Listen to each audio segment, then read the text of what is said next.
Je suis chef de projet de Win4Goods, donc l'événement qui est dédié au transport maritime à la voile à Saint-Nazaire. C'est la seconde édition qui se tient aujourd'hui. Et mon travail à moi, c'est d'organiser ce temps-là et d'accueillir les exposants qui viennent du monde entier pour parler de ce sujet qui est le transport maritime à la voile. En fait, sur les bateaux de transport de marchandises, c'est aujourd'hui la seule solution technologique qui existe, qui fonctionne et qui peut être déployée massivement. Et donc, pour nous, c'est juste une évidence. On a des entreprises comme Grand Sail, par exemple, qui vont chercher leurs propres marchandises en Amérique du Sud avec leurs propres voiliers pour décarboner quasiment à 100% leur chaîne logistique. Donc Grand Sail, ils font du chocolat et ils vont chercher leur cacao en Amérique du Sud. Ils reviennent dans leur usine de Morlaix, ils fabriquent leur chocolat et donc leur chaîne logistique est décarbonée à 90-95%. Donc on a ce type de projet-là.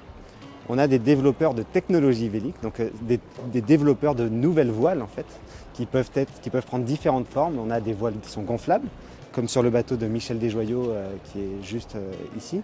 On a des kites géants, donc vraiment l'équivalent d'un kitesurf pour le plaisir pour les particuliers, mais x10, x15, x20. Ok, donc ce bateau là, c'est une maquette de notre bateau démonstrateur qui s'appelle le Seakite, qui est en fait le catamaran qui nous permet de faire à la fois laboratoire de recherche et démonstrateur de la solution Seakite qu'on développe nous et qui est une solution de traction des navires par aile de kite qui va in fine, on l'espère, décarboner le transport maritime. La technologie Kite plus spécifiquement, elle est très intéressante parce qu'elle permet de choper des vents beaucoup plus hauts, en altitude, qui sont beaucoup plus puissants, beaucoup plus simple à prévoir, beaucoup plus laminaire et en plus de ça, le kite permet de rentrer dans ce qu'on appelle un vol dynamique. Donc c'est en fait le kite va décrire des 8, ce qui fait qu'il va augmenter localement sur lui-même l'écoulement apparent et donc augmenter la force de portance qu'il va pouvoir fournir au bateau pour faire avancer le bateau.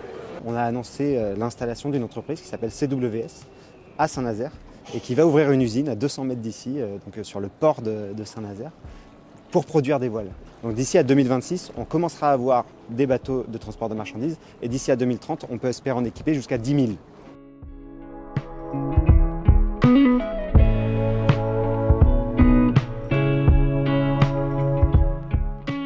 Bonjour tout le monde, je me présente, je m'appelle Heidi Sevestre, donc je suis glaciologue française, originaire de Haute-Savoie. Et la raison pour ma présence ici, c'est que lorsque les glaces fondent, forcément, on ressent jusqu'ici à Saint-Nazaire l'élévation du niveau des mers. C'est qu'aujourd'hui, sur Terre, entre 0 et 10 mètres d'altitude, sur les littoraux, il y a 700 millions de personnes qui y habitent. Donc c'est pour ça qu'on étudie le Groenland, c'est pour ça qu'on étudie l'Antarctique, c'est pour ça qu'il faut décarboner notre économie le plus vite possible. Le réchauffement climatique, dans ce qu'il a de plus brutal, de plus traumatisant, et ici on est du côté des solutions, quoi. Et ça fait du bien, on en a vraiment besoin. On sait que le secteur maritime a un potentiel d'amélioration qui est vraiment extraordinaire. Et donc la propulsion par le vent a tout à fait du sens aujourd'hui. Il faut qu'on arrive justement à faire en sorte que cette filière décolle, accélère encore plus son mouvement. Il faut que le monde de la recherche s'associe à ça, le monde de la finance arrive à back-upper finalement, à fournir suffisamment d'argent pour soutenir cette filière.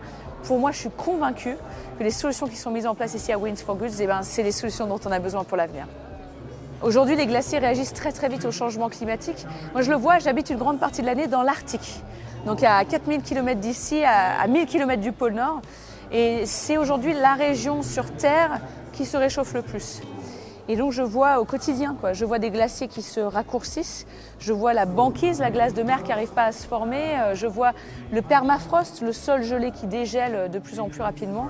Et malheureusement, tout ça, ça nous confirme que les activités humaines accélèrent le changement climatique, sont les premières responsables du dérèglement climatique. Et le problème, c'est que plus ces glaces fondent, plus on perd nos ressources en eau, plus le niveau de la mer il augmente, plus le permafrost dégèle, plus il émet des gaz à effet de serre. Donc ce qui est urgent, c'est vraiment de garder ces environnements glacés le plus longtemps possible. Ouais. Certes, on a besoin de la propulsion par le vent pour décarboner notre économie, mais on a besoin que tous les autres secteurs s'inspirent de ce qui est en train d'être fait ici pour eux aussi trouver des solutions, faire en sorte que ces solutions elles deviennent irrésistibles pour respecter nos engagements climatiques. Et nos engagements climatiques, c'est faire en sorte que les températures sur Terre restent sous les 2 degrés, voire sous les 1,5 degrés. Donc en fait, il faut tous et toutes qu'on remonte nos manches et qu'on y aille, quoi. Là, il ne faut rien lâcher. Là, il faut vraiment y aller.